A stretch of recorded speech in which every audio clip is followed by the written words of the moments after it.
Ciao a tutti, bentornati su Expat Experience. Oggi per presentarvi l'intervista a Fabio De Santis mi trovo alla Biennale di Arte Contemporanea di Lione. Perché? Perché Fabio è un artista italiano che ha vinto il primo premio di pittura alla Biennale di Arte Contemporanea di Genova nel 2023 ed è un artista che ha un rapporto speciale con la Francia. Per costruire la sua carriera attuale, Fabio è espatriato prima a Parigi e poi nel sud della Francia, in Occitania, dove ha trovato il luogo propizio per la sua creazione. Fabio è un artista che è stato esposto in diversi paesi all'estero e che ha recentemente realizzato due mostre personali anche in Italia con successo a Genova e a Napoli. Se vi interessano questi contenuti, grazie di lasciare un commento e di iscrivervi al canale YouTube di Expat Experience. A presto, ciao!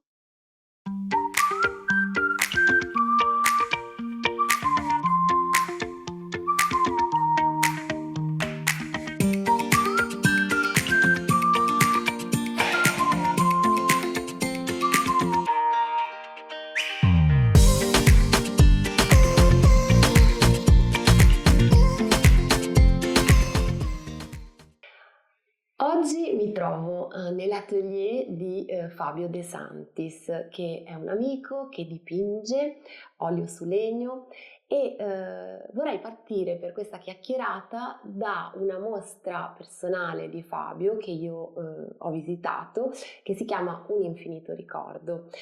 Benvenuto Fabio. Buongiorno a tutti. Grazie di essere con noi. Allora, Fabio, nella sua pittura, affronta molti temi, quello della famiglia, quello della giovinezza e della vecchiaia, quello dell'Italia, della TV, degli anni 70, 80, degli anni di piombo, della criminalità, ma c'è un tema anche che viene toccato dalla tua opera, che è il tema dell'immigrazione e in particolare l'immigrazione italiana da sud a nord. Quindi, perché questo? Perché tu stesso dici che tu sei figlio di immigrati e a tua volta emigrato, e questo è l'aspetto che interessa Expat Experience. Ci vuoi raccontare un po' la tua storia? La mia storia, sì, come hai detto te, è un'immigrazione a Potenza, quindi prima i miei nonni si sono trasferiti a Genova, hanno vissuto l'immigrazione, come dicevi, dal sud verso il nord, e poi anche io stesso, per altri motivi non esattamente gli stessi, mi sono ritrovato ad avere bisogno di immigrare per emanciparmi, per trovare quello che cercavo fuori. E questo ha fatto sì che poi, ritrovandomi a Parigi per svariati anni, avessi il desiderio di ricercare, di trovare perché le mie radici erano in una certa maniera, in una certa forma, e quindi lì la mia pittura è andata a scavare dentro questo tema qua, per un desiderio di conoscenza di quello che c'era prima di me e perché anch'io avessi fatto fino alla fine le stesse scelte dei miei nonni. E quindi facciamo un passo indietro, come sei arrivato a Parigi? Parigi, l'aneddoto è un po' strano. Io ero qua che stavo facendo lavoravo in Porto, un mio amico doveva dare la tesi alla Sorbona, però passa a Genova perché era iscritto all'università qua, e mi aveva lanciato così durante un aperitivo che si sarebbe liberata questa stanza qua a Parigi. Io non ho dormito la notte e l'indomani ho detto io vengo a Parigi, e da lì è partito tutto. E poi com'è stata la tua esperienza lì? Perché tu mi raccontavi che non sei arrivato e hop, ti sei messa a No, i dipingere a francesi Montmartre. no. Sono partito con il desiderio di diventare pittore, senza dubbio. Però ho dovuto fare un po' di scalini, perché come dicono i francesi sono partito da piccolo schiavo e poi da piccolo schiavo sono piano piano salito nella società, e anche la mia pittura per fortuna ha seguito quel ritmo e quel trend di crescita. E perché Parigi? Che cosa ti garantiva, diciamo, il fatto di essere lì? Nulla, no, quelle garanzie non ne avevo, era semplicemente il fatto che volevo andare in una grossa capitale. Quell'occasione, come ti ho detto, dell'aneddoto che questo mio amico mi ha presentato Parigi, se mi avesse detto Bombay sarei andato a Bombay, se mi avesse detto Londra. La cosa che però sono arrivato a Parigi ha influenzato la mia pittura, perché alla fine io pittoricamente sono cresciuto a Parigi. probabilmente se fossi andato a Londra sarei stato più cattivo come pittura, cioè l'influenza parigina nella mia pittura poi è stata fondamentale. E Se tu sei sono quello che partito sono. nel 2006, se non Sì, sbaglio. E come sono 27 stati? giugno 2006. Come sono stati i tuoi primi anni a Parigi? Concretamente, come si svolgevano le Beh, tue i primi 3 giornate? mesi è stata una bolla magica perché sono sbarcato lì, non conoscevo niente, praticamente nessuno, quindi sono stati 3 mesi di pittura infuriata. E poi invece la realtà è tornata a galla prepotentemente perché dovevo mangiare, dovevo vivere, dovevo affittarmi una casa e quindi lì ho dovuto un po' lavorare e da italiano cominci, ristorazione ti apre le braccia aperte e lì anche lì l'aneddoto è stata una scelta casuale. Al lavoro mi chiedono sala o cucina, la mia risposta è stata sala e tanto meglio perché sennò probabilmente il francese non l'avrei mai imparato. Dalla sala con una certa ottica capisci come la gente vive, come si comporta, come parlano tra di loro, i modi di fare. In cucina magari sarei diventato un bravo cuoco, ma non avrei imparato il francese 99 su 100. E poi tu mi raccontavi anche che il fatto di essere in Francia ti ha consentito di lavorare per un certo numero di mesi all'anno, poi di stopparti, di produrre Sì. e poi di tornare a lavorare. Quindi con questa, diciamo, modalità di lavoro alterna, no? Sì. A periodi di grosso lavoro, di grossa produzione e altri periodi in cui ti dedicavi ad altro per il tuo sostentamento. Esatto, esattamente così. Quindi entrambi erano dei lavori, uno era un lavoro meccanico nella ristorazione, l'altro però era un lavoro di pittura, ma soprattutto di esposizione, perché quando lavori nei ristoranti, quando gli altri escono, te lavori, quindi è difficile conoscere, vedere, presentare quadri. Invece con questa alternanza, piano piano, sono cresciuto ed è potuto crescere anche sono cresciute le mie esposizioni, sono cresciute le mie esperienze nella vita reale. Se lavori e basta era complicato, quindi quando mi parlavi di se non fossi partito a Parigi questa alternanza non ci sarebbe mai stata, quindi la possibilità di crescere non credo che si potesse materializzare, Ecco perché sinceramente. magari per essere un po' più precisi, l'alternanza a cui tu fai riferimento è il fatto che in Francia si ha la possibilità, una volta che tu fai un periodo di lavoro abbastanza lungo, di poi avere un'indennità di disoccupazione, quindi di avere un periodo senza lavoro in cui hai una, diciamo, una retribuzione dello Stato Sei e questo, tutelato, sì. esatto, sei tutelato. Però poi tu la racconti come se fosse una cosa molto semplice il fatto che da lì sei arrivato ad essere esposto, ma come sei stato accolto? Com'è stata, diciamo, la ricezione del tuo lavoro a Parigi? È stato così semplice? Non è stato semplicissimo, diciamo che la mia entrata all'inizio è stata poi esplosiva, che ora poi mi dedico solo alla pittura, ai quadri, però all'inizio facevo anche delle performance per colpire, perché visto che io conoscevo solo il mondo della notte, io non conoscevo il mondo delle gallerie, non conoscevo il mondo dei collezionisti, non avevo nessuna relazione, però per farmi ricordare, rimarcare, io facevo un quadro in diretta di notte nelle discoteche o in alcuni locali e questo è rimasto un flash e quello che mi aveva fatto esplodere, che è stato un po' trash, è che una notte avevo bevuto il colore, l'acrilico e lì era l'inizio di Facebook, l'inizio comunque che si sviluppavano le immagini anche fuori e mi ha lanciato perché chiunque mi vedeva all'epoca diceva ma sei te quello che mangia a colore? Sì, sono io quello che mangia a colore e da lì parlando con un mio amico sociologo però poi mi ha detto e lo dico magari male, però vuoi essere ricordato perché sei il buffone di corte o per la tua pittura? E lì ho fatto la scelta e ho smesso di fare, tra virgolette, il buffone di corte, che è stato divertente, ci è voluto, perché se anche lì, se non fossi passato da quello, probabilmente non sarei arrivato dove sono arrivato. Però all'inizio era molto esplosivo il mio rapporto con la pittura a Parigi. Era Ok. carnale, anche, cioè fisico. E poi quindi dal mangiare il colore alle gallerie vere e proprie, come... Ci sono voluti 5-6 anni tra tutto, perché poi nel frattempo anche la mia pittura è cresciuta e fino a che si vedeva che era un momento che ero maturo, comunque era calda la situazione, e lì che ho incontrato la famiglia Laccia. Anche lì c'è l'aneddoto che avevo dato il mio dossier per svariati, come si dicono, saloni, e uno dei più prestigiosi mi aveva accettato, però ti inviano qualcuno in casa, un atelier, per vedere le tue opere dal vivo, perché un conto puoi vederle su internet e un conto vedere dal vivo. E lì è stata lì forse la mia fortuna, perché mi inviano questa persona, che è un grosso collezionista e gallerista a Saint-Germain-des-Prés.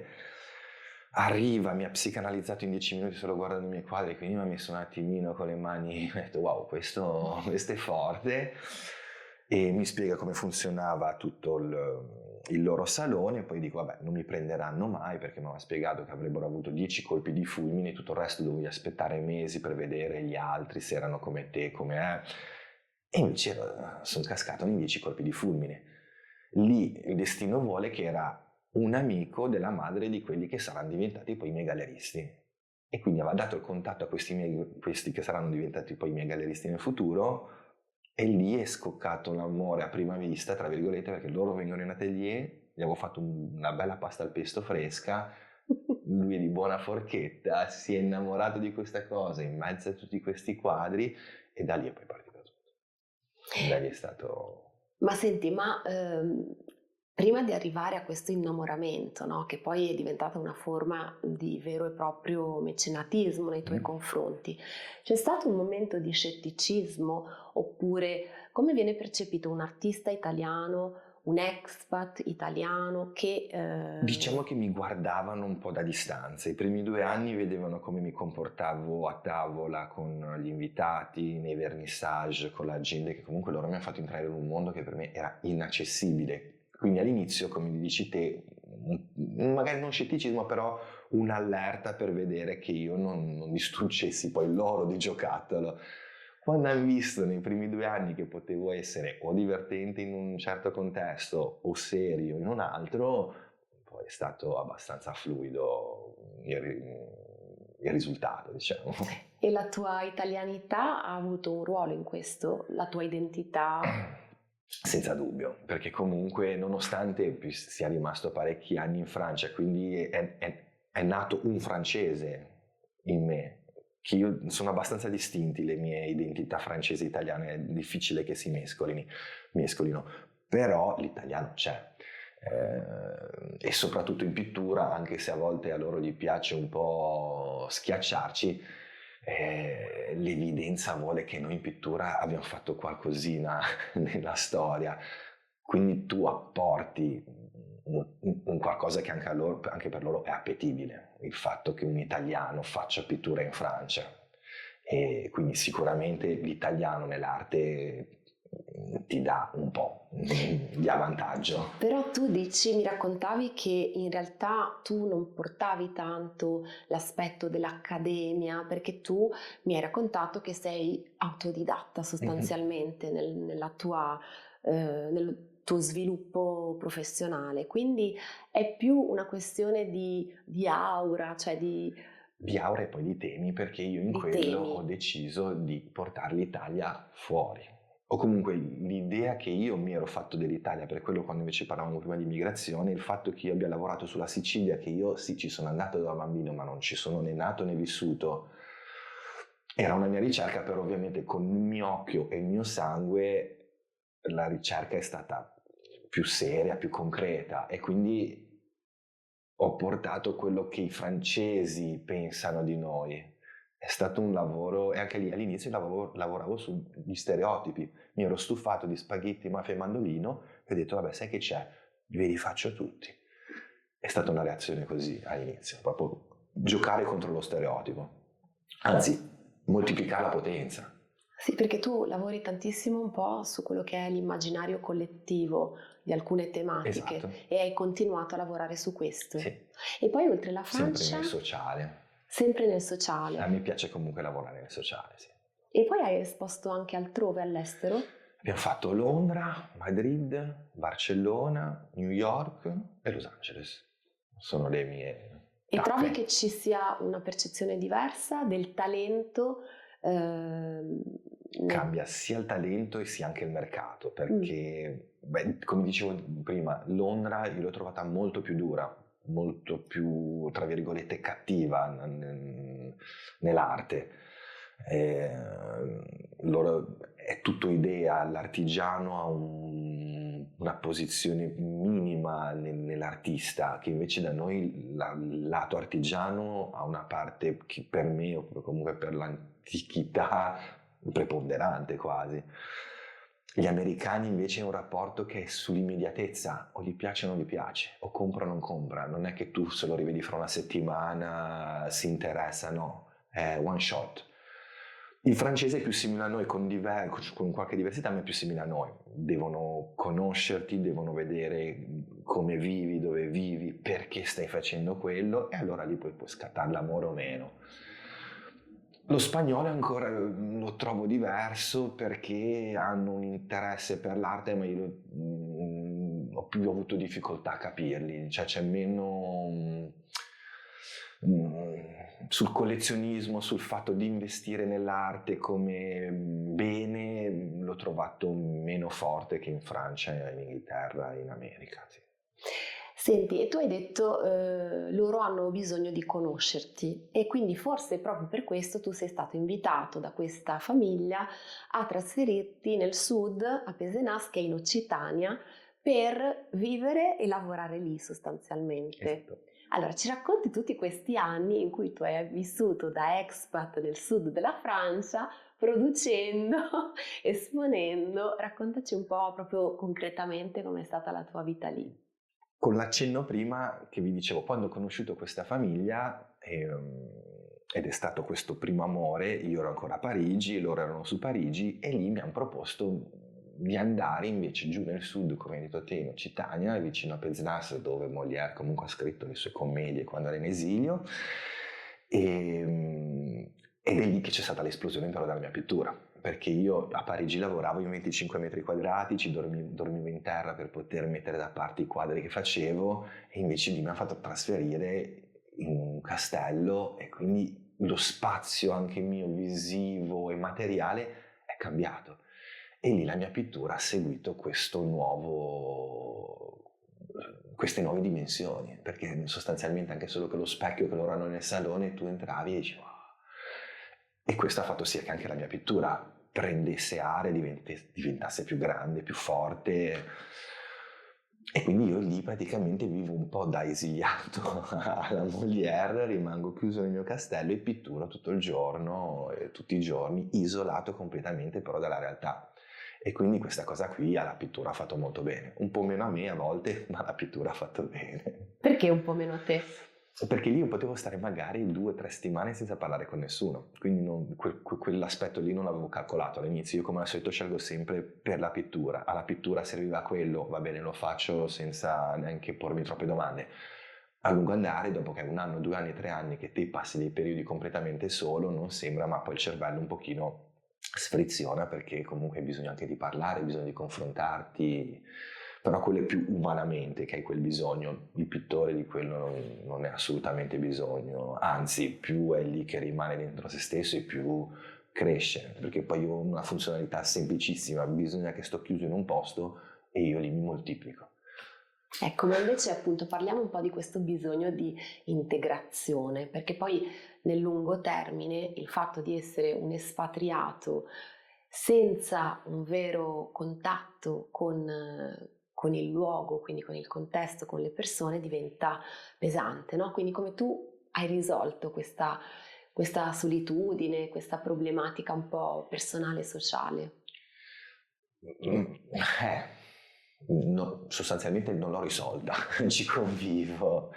C'è da dire che ora vedo anche persone, però sempre io lo chiamo il gioco di teatro, in certe condizioni, in certi contesti, perché comunque quando vengono invitate le persone a Castello fa parte della visita poi salire nel mio atelier al secondo piano e vedere cosa l'italiano cosa sta combinando, cosa sta fabbricando in quel momento preciso. Quindi è un di più, è una cosa bella da vedere, cioè è un privilegio alla fine, quello che loro offrono, il fatto che ci sia questo italiano che pittura al secondo piano, però quello è stato un do to des, ma anche per me, come ti dicevo prima, è stato un di più poter vivere e lavorare in un contesto così. Ovviamente per loro è stato piacevole espormi ai loro amici in quel senso lì. C'è da dire che, visto che comunque siamo diversi ma simili con i francesi, c'è uno scambio. Come dicevo prima, a tavola o in certe circostanze apprendo e conosco, perché comunque sì, ho studiato la storia francese, ma non a fondo e non un sacco di sfumature, dettagli, e io apporto la mia cultura italiana, perché poi se dobbiamo parlare di vino ci possiamo scontrare, ma abbiamo le basi entrambi, se parliamo di arte ce l'abbiamo, poesia piuttosto che cinema, è sempre un rapporto scontro col francese, questo è divertente, interessante. Senti una cosa, ma la tua storia di espatrio sa un po' di favola, no? Nel senso che è un artista che si ritrova a vivere in un castello dove può consacrare il proprio tempo a quella che è la tua passione, no? La tua arte. Ora, se tu dovessi parlare con dei giovani talenti italiani che hanno questa voglia di partire all'estero, che cosa ti sentiresti di suggerire? Cioè, come tu pensi che un italiano che vuole essere pittore o comunque artista, scultore all'estero possa muoversi, perché non tutti possono incontrare la famiglia di mecenati che ti invita a vivere e a lavorare nel proprio castello. Non ho un consiglio preciso, di sicuramente dico fatelo, perché l'uscire dalla comfort zone e ritrovarsi immigrato ti cambia la prospettiva, e quindi cambiare la prospettiva nell'arte o comunque nella creazione non può fare che bene. Io sono arrivato ai mecenati e lì c'è una parte anche di destino e di fortuna, come dicevete, questa è la parte della favola bella, però prima che la favola si mettesse in atto io ho avuto un rapporto con l'arte come se fosse una fede. Devi credere in quello che sei, in quello che fai, più che a te stesso, cioè come a un Dio esterno. Quella fede lì a un certo punto ha pagato, però all'inizio non vedevo, cioè non c'è un tracciato, era tutto completamente casuale, fatto a sentimento e a esperienze che arrivavano, ma che il tracciato non c'è. L'unica cosa che posso è che bisogna credere in quello che si fa, in quello che si vuole essere soprattutto. Tu hai detto una frase, hai detto: la mia passione per la pittura è cominciata come fosse una ricerca personale, un'introspezione per capire me stesso. Quindi questo può avvenire ovunque sostanzialmente. Secondo te l'esperienza di espatrio ha apportato quindi non solo delle situazioni concrete, cioè proprio la contingenza che ti ha permesso di lavorare, ma anche una riflessione diversa su te stesso? Senza dubbio. I primi 2 o 3 anni è stato un lavoro quasi da psicoanalista cioè su me stesso, dove ho praticamente sbaragliato tutta la mia morale, l'etica da dove sono partito.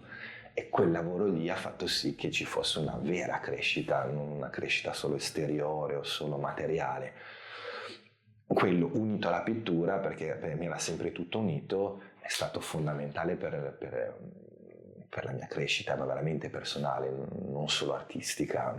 È ovvio che poi c'è tutto un riflesso sempre, perché se cresco io cresce lei e viceversa. Però se non fossi mai partito non mi sarei mai posto quelle domande, non si sarebbero mai creati quei dubbi. E quando affronti quei dubbi e riesci, tra virgolette, a vincere, è lì che fai il salto, perché c'è lo scalino positivo che dici, ah, ok. Poi è bello anche ritornare.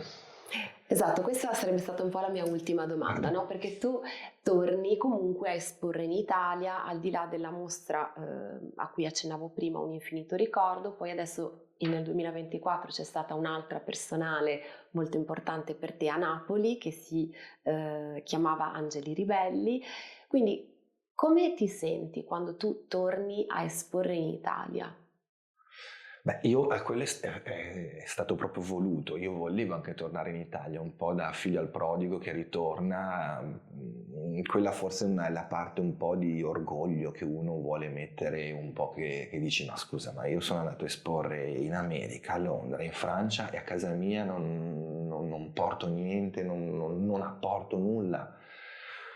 E finalmente ci sono riuscito, però sono passati più di 15 anni prima che ci fosse una personale mia a Genova e poi in seguito a Napoli. Quindi, ritornando a quello che dicevamo prima, se non fossi mai partito, il ritorno non era possibile, ma proprio fisicamente, anche artisticamente.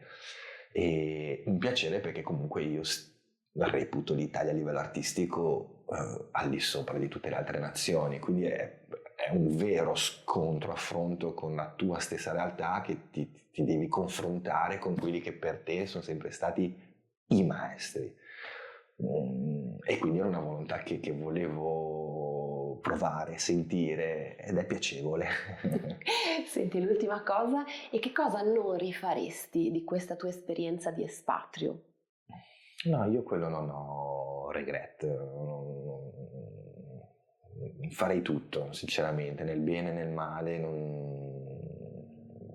no, quello io non ho. Ci sono ambienti dove ti sei sentito più a tuo agio, anche proprio come città o come paesi, che ti hanno fatto sentire, che ti hanno fatto vivere in maniera più facile, più immediata, e altri dove ti sei sentito più a disagio? Più diverso, comunque in città sono più a mio agio.